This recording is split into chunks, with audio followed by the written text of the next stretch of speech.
Good morning po mga kababayan, ma'am sir. This is Jam, the Filipino channel ng inyong lingkod. So today is April 9, 2026 at tayo ngayon ay papunta ganyan sa may J. Chodoro Street Junction, Chodoro Street, Barangay 41, Grace Park, West Caloocan.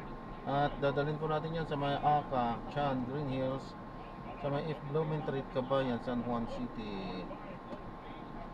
Okay, so magbabalik po tayo mamayang onte pag nakuha na po natin sila. Disclaimer lamang po, ang content po natin ay kalsada at hindi ang passenger. Kaya naman, sakasakali man po na may marinig kayo mga pangalan ng lugar, pangalan ng tao, pangalan ng organizations, government or private man yan, ay wala pong kinalaman ng channel nito at wala pong pinapatungkulan. Lahat po ng pinag-usapan dito ay pawang dito lamang po yan sa loob at wala pong pinapatungkulan sa labas. Ano po? Magbabalik po tayo mamaya unti pag nakuha na po natin sila.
namang pagkakasugat sa programa The Secret of Health. Atin sa inyo, Yes Health Incorporated at members ng Standalone Plus Pro. What if your phone is your front row seat? Playtime Entertainment launches PT Idol, Singers, hosts, dancers, performances you don't want to miss. Wonderful moments are here. where talent takes the spotlight. Search PT Idol on TikTok and follow today. Playtime Entertainment. More for happiness. Sa ating pang-araw-araw na buhay, mayroon at mayroon pumupuno sa ating isipan. Pwede mong ikwento yan. May makikinig sa iyo. Ako po, si Chang Abi. Kasama si Chuck Ami Perez, Lunes hanggang Biyernes, alas 3 ng hapon. Sa DCMM Radio Control 630 at DCMM Bene Radio.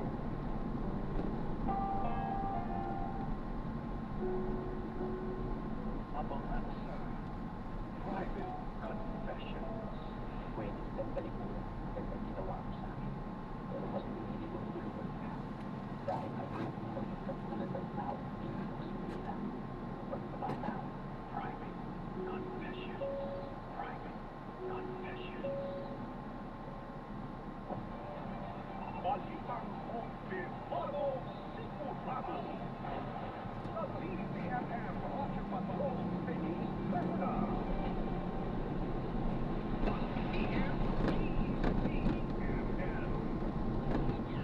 Nagse-servisyo ni Jacotus at Bix Bustos sa DCMM.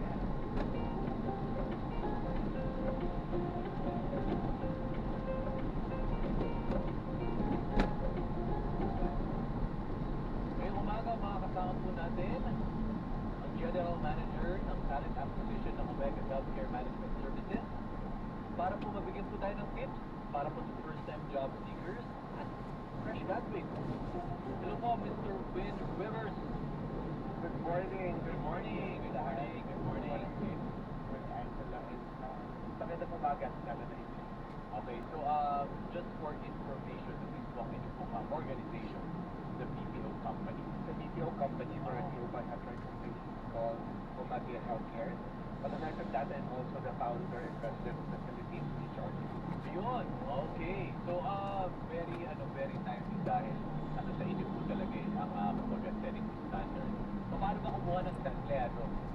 Basics po, basics. Ano pong hinahanap po dapat sa isang empleyado ngayon? Well, at the age of AI, at the age of technology, siguro dapat malaman ng fresh graduate na iba na kasi proseso ngayon yung pag-hire. Iba na yung pamamaraan ng pag-hire.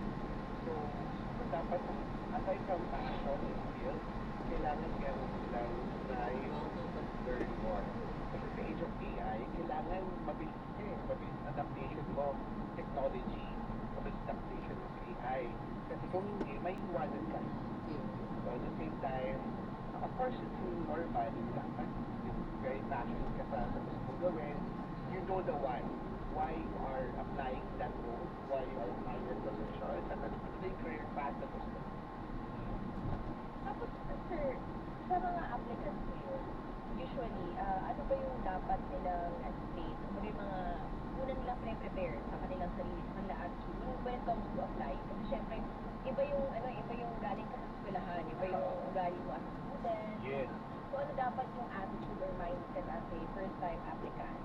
In terms of mindset, I think they need to understand na iba talaga yung iba yung culture pag nasa eskwelahan ka, iba yung culture pag nasa corporate ka, kaya nga tinatawag iba natin na real world scenario pag nasa corporate world. Reality is 60 to 70% na natutunan mo sa school, hindi mo talaga siya maladali sa, kumbaga, more on theoretical, real talk, di ba? More on theoretical, yung and kadaan talaga sa sing and swim episode, especially during your 6 months, lalo kung fresh graduate ka. That's the reason why, bago ka pa nag-graduate, kailangan sinasite nila yung sarili mo. Ano ba yung gusto mong gawin? Anong industriya ka gusto mong pasukin? Anong gusto mong pasukin? Anong trabaho yung gusto mong gawin?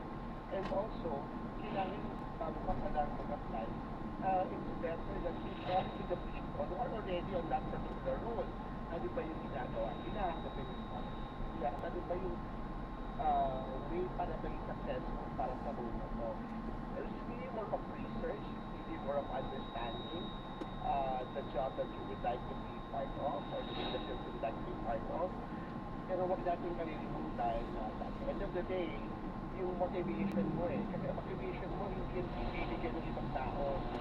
Kailangan sa sarili mo, meron kang motivation passion, sarili succeed. And sabi nga, I think you can relate to this, kailangan matapang yung loob mo kasi hindi ko pwede yung papagalitan ka lang or magkaroon ka lang ng kamali, bigla ka ng ayaw mo na. Okay? That was actually the trend right now. The trend right now is a lot of new generation of employees. Normally, they would only last within 3 to 6 months because they're not adapting to the real world scenario. Totoo yan, sir. Kasi sakto, I just heard of a story from a friend na sa kanilang kumpanya, yung role na yun is the X-role. Tatlong tao ang doon sa posisyon na yun for 6 months. Nagre-resign, papalitan mo sila resign ulit. Diba? Bakit kaya? Ano yung nasa real world environment yun? Hindi Na siya nagiging normal. sa pinag-skill. Hindi lang siya sa pinag-skill. Ito yung isang more of how fit you are in the role and how fit you are in the culture of the organization. And we have to understand, itong mga fresh graduates natin ngayon, sila yung dumaan ng pandemic. Sila yung, kumbaga, ang tawag yan sa kanila is, they thrive during the pandemic na nakapag face-to-face classes or virtual. So, nawala sa kanila yung nakataon na maging mas aggressive, mas maging motivated. And then when they started to apply, yung mga real world scenarios na makapagalitan ka, yung talagang magkakaroon ka ng mistakes, sometimes it's more mas pagos or mas personal. Dapat hindi personal. Kasi basically, they have to understand that making mistakes at work is part of growing your skill set and growing your career. Hindi basta mo magkamali. Ang masama yung nagkamali ka na nga, aayaw ka kagad. So, sir, where does it lie? Let's say we just observe this, di ba? Para may general connotation ng mga Gen Z, ganito, ganyan, di ba? Ganyan, mga et cetera. But at the same time, listen, nasa leadership din yan, nasa leader, di ba? So ngayon, nag-a-adapt na rin. Dapat mag-adapt din ngayon. Ang mas mga nakatatandang millennial or Gen X na mismo o leader in that position. That's the reason why part of the leadership development program of most of organizations right now is understanding how to manage and handle the different generations inside the workplace. Kasi hindi lang naman, you have to be open with other opportunities. Believe me, 60% of the people that are successful right now, hindi naman course na yung ano nila yung kinuha nila I know a lot of leaders in the industry, leaders, managers, directors, hindi na kumuha ng specific role, specific course, role kung sinasaan sila. I have a lot of leaders na dito in this na mga director, mga senior leaders na graduate ng nursing. Yan. Hindi porket nakagraduate ka sa certain course, you've got to stick with that. You have to be open to other opportunities. Kasi minsan, nalalaman natin na meron pala tayong particular skill set or meron pa tayong particular opportunity to grow in a certain field. So, huwag mong ikahon yung sarili mo doon lang sa kinuha mong kurso. So, that's Totoo yan. Totoo yan. Go ahead, sir. Go ahead. yung pangatlo is, alam din natin, ano ba yung end goal mo sa life mo? And a lot of times, minsan kahit tayo, di ba, kahit tayo sa issue natin, nahihirapan tayong adamin. Kasi we do not project 5-10 years from now, paano yung issue natin. But reality is at least, Ayan, na-drop na natin sa naman. Salamat po sa panonood. Hanggang sa muli po. there are jobs. Ingat, God bless. There are jobs. Paalam po muna. Pansamantala tayo gagawa na ng ibang video sa ating susunod na show. Paano po?